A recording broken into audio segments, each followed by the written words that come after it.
महीने हो गए हापुड़ में काम करते करते। इन 12 महीने में मैं अपने घर 12 बार ले गया हूं। जहां रात हो जाती है वहीं अपने रुकने का ठिकाना बनाता हूं और मैं मांग के रोटी खाता हूं समाज के बीच में से। मैं किसी का भाड़े का टट्टू नहीं हूं, मैं किसी का गुलाम नहीं हूं। ये समाज के लोग मेरी कंधों पे जिम्मेदारी देते। अगर कोई मुझे एक वक्त की रोटी खिला देता है तो मेरे कंधों पे वजन बढ़ जाता है जिम्मेदारी का कि ये काम मुझे करना है, इसलिए तो रोटी खिला रहे हैं। इसीलिए पेट्रोल डाले मेरी बाइक में, इसीलिए मेरी बात भी सुन रहे कि उनकी जरूरत है, बात सुन रहे। और हमारी पार्टी के 20-20 रुपए के मेंबर भी बन रहे हैं, यानी कि बात भी सुन रहा है आदमी, खाना भी खिला रहा है और 20 रुपए पार्टी को डोनेशन भी दे रहा है। तो मेरी जिम्मेदारी है नहीं है? जब तनख्वाह मिलेगी तो ड्यूटी तो करनी पड़ेगी। थोड़ा सा वेट बस मीटिंग। और तुम्हें कोई आकर नेता बहकाएगा कि तुम्हें लड्डू देंगे, जलेबी देंगे, साड़ी देंगे, कंबल देंगे, पैसा देंगे और पौवा भी देंगे, खाना भी खिलाएंगे। तो ऐसा नेता कोई बेवकूफ नहीं है कि खर्च अपना करेगा और लड़ाई तुम्हारी लड़ेगा। कोई नहीं। तुमको ही कीमत चुकानी है।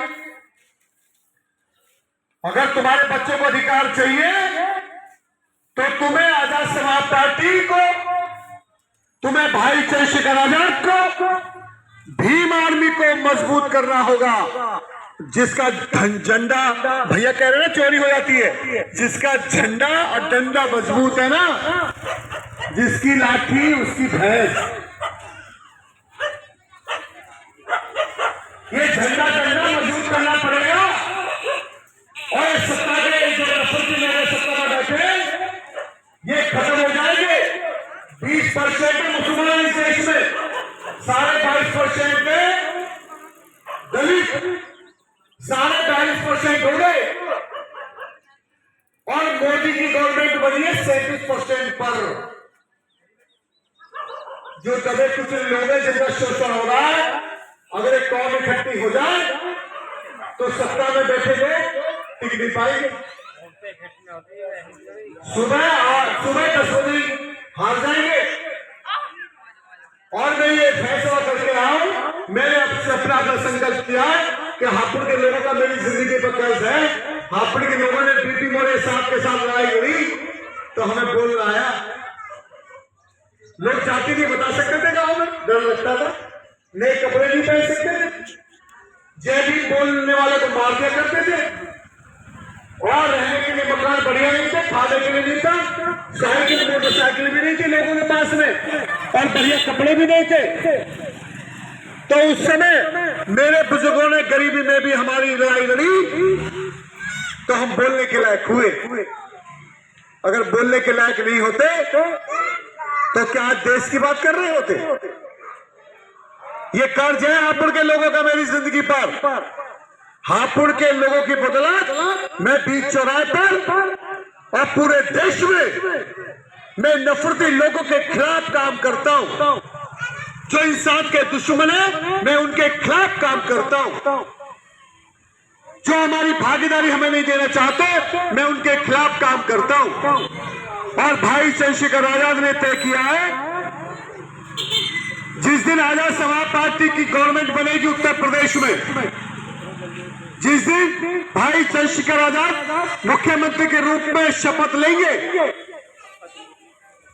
उसी दिन पहली कैबिनेट में एक फैसला होगा।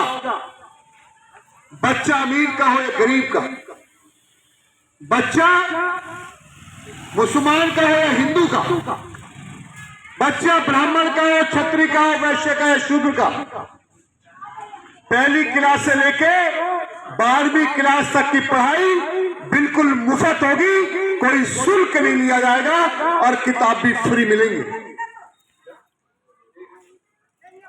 तो प्राइवेट स्कूलों का धंधा बंद।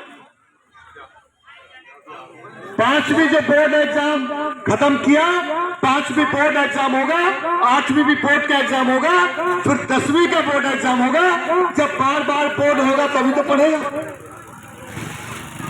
भाई तुम किसी से प्रैक्टिस कराओ, 2 फीट की दीवार बोलो कूद जाएगा। उसको बोलो 4 फीट की कूद जाएगा। उसको बोलो अब तू 10 फीट की कूद जाएगा। लेकिन एक साथ बोलो कि 10 फीट की कूद कैसे कूदेगा, उसकी प्रैक्टिस करानी पड़ेगी। तो 5वीं बोर्ड का एग्जाम, 8वीं बोर्ड का एग्जाम और पढ़ाई बिल्कुल मुफ्त, कोई धर्म नहीं, कोई जाति नहीं, 1 नेशन 1 एजुकेशन और एक स्कूल एक ही वर्दी, कोई फर्क नहीं होगा।